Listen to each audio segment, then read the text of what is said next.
क्या बांग्लादेश में जमहूरियत वाकई लौट रही है? इंतखाबात का ऐलान हो चुका, मगर सच ये है कि मैदान अब भी धुंध में छुपा हुआ है। नोबल इनाम याफ्ता मोहम्मद यूनुस अबूरे इक़्तिदार में, लेकिन क्या वो सबको साथ ले जा पाएंगे? अवामी लीग का अखराज, सियासी जमातों के खदशात, इंतखाबी धांधली के इल्ज़ामात। ये सिर्फ एक इलेक्शन नहीं, ये एक निज़ाम का इम्तिहान है।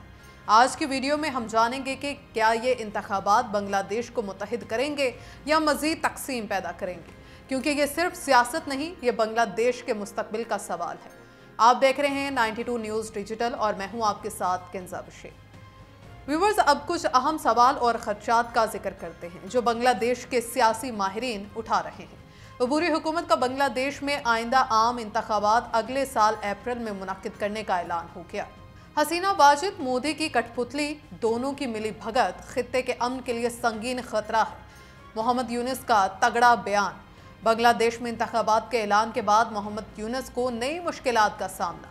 बांग्लादेश के सियासी और इंतजामी चैलेंजेस क्या हैं? सियासी जमातें किन खदशात का इजहार कर चुकी हैं?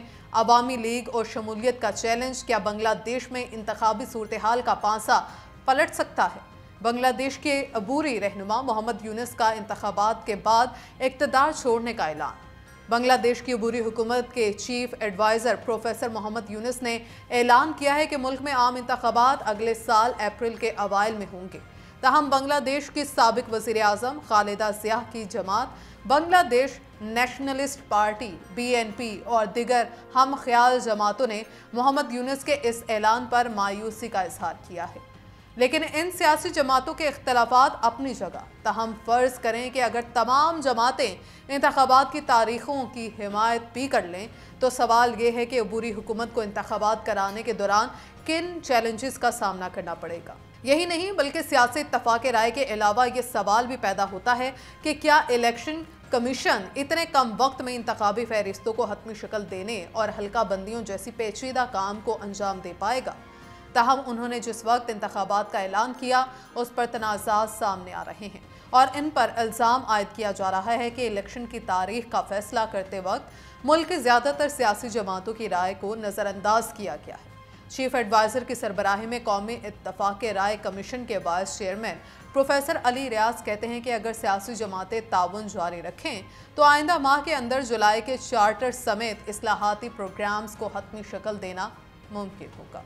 डॉक्टर यूनुस ने अपनी तकरीर में कहा कि जुलाई के चार्टर के मुताबिक फौरी इस्लाहाती कामों पर अमल दरामद के साथ साथ वो बाकी ज़रूरी कामों पर भी पेशरफ जारी रखेंगे। माहिरीन का कहना था कि बांग्लादेशी हुकूमत के लिए इस वक्त सबसे बड़ा चैलेंज तमाम जमातों को मुत्तहिद करना होगा। इसके साथ साथ एतमाद की फ़ज़ा पैदा करना भी उनके लिए एक बड़ा चैलेंज है। मसलन शेख हसीना हुकूमत के खिलाफ मुजाहिरों के दौरान हलाकतों के मुकदमात में मुनसिफाना ट्रायल। माहिरीन का ये भी कहना है कि उन्हें ये एतमाद पैदा करने की ज़रूरत है कि हुकूमत मुनसिफाना इंतखाबात और मुसावी मौक़े फ़राहम करने के लिए माहौल पैदा कर सकती है। माहिरीन का ये भी कहना है कि हुकूमत के सामने बहुत से चैलेंजेस होंगे, जैसे अमन व अमान कायम करना, पुलिस समेत मुख्तलिफ इदारों को आज़ादाना तौर पर काम करने के काबिल बनाना, गैर मुतनाज़ इंतखाबी फहरिस्तें बनाना, पुराने या नए कानून की बुनियाद पर हल्का बंदियाँ करना। सवाल ये भी है कि क्या नए कानून की बुनियाद पर इतने मुश्किल काम इतने कम वक्त में करना मुमकिन है? ढाका यूनिवर्सिटी की प्रोफेसर और सियासी तज्ज़ियाकार ज़ुबैदा नसरीन कहती हैं कि हुकूमत के लिए असल चैलेंज ये एतमाद हासिल करना होगा कि वो गैर जानिबदार रहते हुए मुनसिफाना और जामे इंतखाबात करवाना चाहती हैं। उन्होंने कहा कि सियासी मैदान में एक या दो पार्टीज़ के मुताबिक उनके मुतस्बाना रवैये पर पहले ही सवालात उठाए जा चुके हैं। अगर इस पर तवज्जो नहीं दी गई तो अमन व अमान और इंतखाबात पर मबनी इदारों के आज़ादाना तौर पर काम करना एक और बड़ा चैलेंज होगा। BNP पहले ही हुकूमत की गैर जानिबदारी पर सवाल उठा चुकी है और दोनों मुशीरों के इस्तीफ़े का मुतालबा करने पर बज़िद है। दूसरी जानिब जमात इस्लामी बांग्लादेश के अमीर शफीक उर रहमान ने खदशा जाहिर किया है कि आइंदा इंतखाबात में धांधली हो सकती है। मौलवी बाजार में एक तकरीब से खिताब करते हुए उन्होंने कहा कि मुल्क कोई ऐसा इलेक्शन नहीं चाहता जो अफरा तफरी का शिकार हो। तजियाकार और ढाका यूनिवर्सिटी के प्रोफेसर मोहम्मद सैफुल आलम चौधरी ने BBC बंगला को बताया कि हुकूमत अब तक अमन अमान की सूरत हाल पर काबू पाने में कामयाब नहीं हो सकी है। डॉक्टर यूनिस के लिए एक चैलेंज ये भी है कि मुल्क में इंतखाबात मुनसिफाना अंदाज में मुनक्किद करने के लिए साजगार माहौल पैदा कर सके। प्रोफेसर मोहम्मद सैफ ने कहा कि नेशनल सिटीजन पार्टी NCP को वोटिंग में धांधली का शुबा है। उनका इल्ज़ाम है कि इंतज़ामिया BNP चला रही है। BNP का कहना है कि हुकूमत अपनी गैर जानिबदारी खो चुकी है, लिहाजा हुकूमत को फैसला करना है कि मसावी मौक़े कैसे फराहम किए जाए। डॉक्टर यूनुस ने अपने खिताब में दावा किया है कि उन्होंने इस्लाहात, इंसाफ और इंतखाबात के 3 मैंडेट की बुनियाद पर ओहदा संभाला है। प्रोफेसर मोहम्मद सैफ कहते हैं कि मुझे यकीन है कि हम आइंदा ईद उल फितर तक इस्लाहात और इंसाफ के हवाले से एक काबिल कबूल मकाम पर पहुँच जाएंगे। हम वाज़ेह पेशरफ देख सकेंगे, ख़ास तौर पर इंसानियत के ख़िलाफ़ जराइम के मुकदमात के सिलसिले में जो जुलाई 2024 के बगावत के शहदा के लिए हमारी इज्तिमाई ज़िम्मेदारी है। लेकिन सवाल ये पैदा होता है कि क्या हुकूमत गुज़श्ता 11 माह में इस्लाहात के मामले पर कुछ कर पाई भी है? बहुत से लोग इस बात पर भी फिक्रमंद है कि अगर जुलाई के चार्टर का ऐलान किया जाता है और इस्लाहाती प्रोग्राम पर अमल दरामद किया जाता है तो अगले 8 महीनों में इंतखाबात के इनेकाद का सबसे बड़ा चैलेंज कितना अहम हो जाएगा। याद रहे कि गुज़श्ता साल जुलाई में अवामी लीग की हुकूमत और उस वक्त की वज़ीर आज़म शेख हसीना के खिलाफ मुल्क भर में मुजाहिरे शुरू हुए थे। शेख हसीना की हुकूमत के खात्मे के बाद आने वाली अबूरी हुकूमत ने जुलाई के चार्टर के तहत मुल्क भर में इस्लाहात का सिलसिला नाफिज करने का वादा किया था। ताहम प्रोफेसर अली रियाज कहते हैं कि अगर सियासी जमातों का ताउन इसी तरह जारी रहा तो जुलाई के चार्टर समेत दिगर इस्लाहात पर अमल दरामद को हतमी शक्ल दी जाएगी। उन्होंने BBC बंगला को बताया कि अब भी कुछ मामलात ऐसे होंगे जिन पर फितरी तौर पर हर कोई मुत्तफिक नहीं होगा। हम इन मसाइल के बारे में आवाम को आगाह करेंगे। तजियाकारों का कहना था कि हुकूमत को अगले 10 माह में इस्लाहात की कोशिशों को तेज़ करने की ज़रूरत है।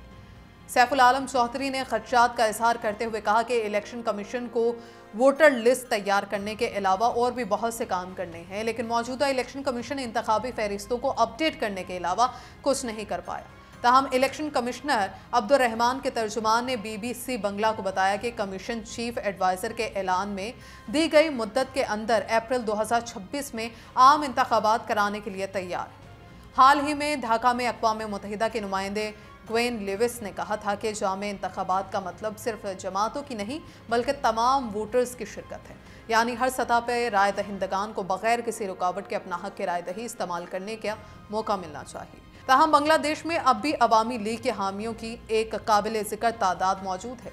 तजियाकारों का ख्याल है कि बुरी हुकूमत के सामने ये भी बड़ा चैलेंज है कि अवामी लीग को पूरे इंतखाबी अमल से बाहर रख कर उन इंतखाबात को जामे कैसे बनाया जाए। याद रहे कि अवामी लीग पर इंतखाबी सरगर्मियों में हिस्सा लेने पर पाबंदी आए थे।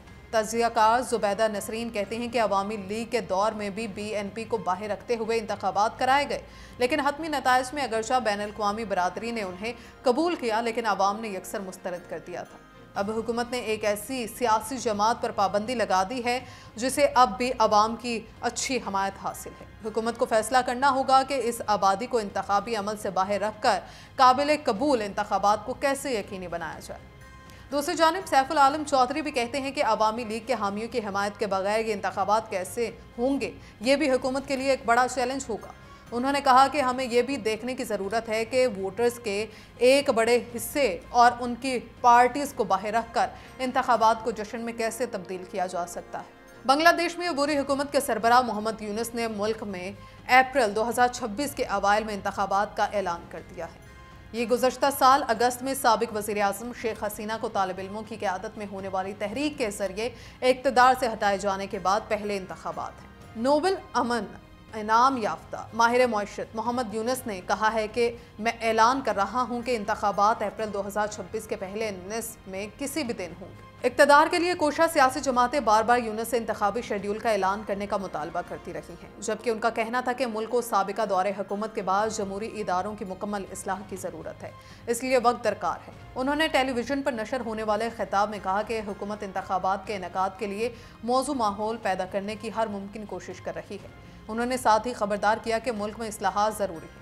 मोहम्मद यूनुस ने कहा कि यह भी याद रखा जाए कि बांग्लादेश उस वक्त गहरे बहरान में चला गया जब भी एक नाकिस इंतखाब का इनेकाद किया गया। حالیہ قوم سے خطاب میں محمد یونس نے کہا کہ ایک سیاسی جماعت نے ایسے ہی انتخابات کے ذریعے اقتدار پر قبضہ کیا تھا اور ایک وحشی فاشسٹ قوت میں تبدیل ہو گئی تھی۔ بنگلہ دیش کی عبوری رہنما اور نوبل امن انعام یافتہ محمد یونس نے واضح کیا ہے کہ وہ آئندہ انتخابات کے بعد اقتدار میں رہنے کے خواہش مند نہیں اور ان کا مقصد صرف عبوری مدت میں ملک کو جمہوری استحکام کی طرف لے جانا ہے۔ لندن کے معروف تھنک ٹینک چیتھم ہاؤس میں خارجہ پالیسی پر خطاب کے بعد سوالات کا جواب دیتے ہوئے 84 سالہ محمد یونس نے دو ٹوک انداز میں کہا کہ ہرگز نہیں، میں اقتدار میں رہنے کا خواہش مند نہیں ہوں۔ انہوں نے ہاتھ ہلا کر اس موقف پر زور دیا۔ ان کا کہنا تھا کہ عبوری کابینہ کے دیگر اراکین بھی اسی سوچ کے حامل ہیں۔ بنگلہ دیش کے چیف ایڈوائزر محمد یونس نے ایک انٹرویو میں کہا کہ سابق وزیر اعظم حسینہ واجد بھارتی وزیر اعظم نریندر مودی کے اشاروں پر چل رہی ہیں اور دونوں کی ملی بھگت سے پورے خطے میں بدامنی پھیل رہی ہے۔ اپنے ایک انٹرویو میں بنگلہ دیش کے چیف ایڈوائزر محمد یونس نے کہا کہ بھارتی وزیر اعظم مودی کا رویہ اشتعال انگیز ہے اور یہ جنوبی ایشیا کے امن کے لیے خطرہ بن سکتا ہے۔ محمد یونس نے اس بات پر بھی تشویش ظاہر کی کہ بھارت کی حکومت سوشل میڈیا کو استعمال کر کے بنگلہ دیش میں ہونے والے شیخ حسینہ واجد کے دور حکومت کے مظالم پر پردہ ڈال رہی ہے اور عوام کی آواز دبائی جا رہی ہے۔ انہوں نے کہا کہ سابق وزیر اعظم حسینہ واجد مودی کی کٹ پتلی ہے، نہ ان کے اشاروں پر زہر اگل رہی ہے۔ مودی اگر حسینہ واجد کے نفرت انگیز باتوں کو نہ روکیں تو یہ صورتحال خطے کے امن اور استحکام کو مزید خراب کر سکتی ہے۔ بنگلہ دیش گزشتہ سال اگست سے سیاسی بحران کا شکار ہے، جب طلبہ کی قیادت میں ہونے والی ایک عوامی بغاوت نے سابق وزیر اعظم شیخ حسینہ کی 15 سالہ حکومت کا خاتمہ کر دیا تھا۔ ملک میں انتخابات اپریل 2026 میں کرانے کا اعلان کیا گیا ہے، جو کہ 2024 کی بغاوت کے بعد پہلا عوامی مینڈیٹ ہوگا۔ محمد یونس نے کہا کہ ان کی حکومت آئندہ ماہ جولائی چارٹر کے نام سے اصلاحات کا ایک جامع پیکج پیش کرے گی، جس کا مقصد شیخ حسینہ کے دور کے بعد جمہوری اداروں کی بحالی اور ازسر نو تعمیر ہے۔ ان کا کہنا تھا کہ یہ پیکج ایک اتفاق رائے کمیشن کے تحت تیار کیا جا رہا ہے، جو مختلف سیاسی جماعتوں سے مشاورت کر رہا ہے تاکہ قابل قبول اصلاحات کا خاکہ مرتب کیا جا سکے۔ محمد یونس کا موقف ہے کہ اگرچہ حکومت کو اصلاحات کے لیے زیادہ وقت درکار ہے، تاہم سیاسی جماعتوں کے مسلسل دباؤ کے باعث اب وہ اپریل 2026 میں انتخابات کے انعقاد کا اعلان کر چکے ہیں۔ ان کا کہنا تھا کہ ہماری ذمہ داری ہے کہ عبوری مرحلہ خوش اسلوبی سے مکمل ہو اور جب اقتدار منتخب حکومت کے حوالے کیا جائے تو عوام مطمئن ہو۔ اگر انتخابات درست نہ ہوئے تو یہ بحران کبھی حل نہیں ہو سکے گا۔ اطلاعات کے مطابق لندن میں محمد یونس کی ملاقات بنگلہ دیش نیشنلسٹ پارٹی BNP کے قائم مقام چیئرمین طارق رحمان سے بھی متوقع ہے، جنہیں آئندہ انتخابات میں ایک مضبوط امیدوار تصور کیا جا رہا ہے۔ طارق رحمان سابق وزیر اعظم خالدہ ضیاء کے صاحبزادے ہیں، جو 2008 سے لندن میں مقیم ہیں۔ انہیں شیخ حسینہ کے دور میں مقدمات میں سزائیں سنائی گئی تھیں، جو بعد ازاں کالعدم قرار دی جا چکی ہیں۔ وہ آئندہ دنوں میں وطن واپسی کے ارادے کے ساتھ پارٹی کی قیادت سنبھالنے کی تیاری کر رہے ہیں۔ تو ویورز، انتخابی تاریخ طے ہو چکی ہے، وعدے جو ہو رہے ہیں، اصلاحات کی باتیں کی جا رہی ہیں، مگر سوال باقی ہے، کیا بنگلہ دیش میں واقعی شفاف، منصفانہ اور جامع انتخابات ممکن ہیں؟ کیا محمد یونس تاریخ رقم کریں گے یا ایک اور ناکام عبوری تجربہ؟ فیصلہ بنگلہ دیش کی عوام کو کرنا ہے۔ کیا آپ کو اس عمل میں امید نظر آتی ہے یا صرف دھواں؟ کمنٹ سیکشن میں اپنی رائے ضرور دیجیے گا۔ اگلی ویڈیو تک مجھے دیجیے اجازت۔ اللہ نے کے بعد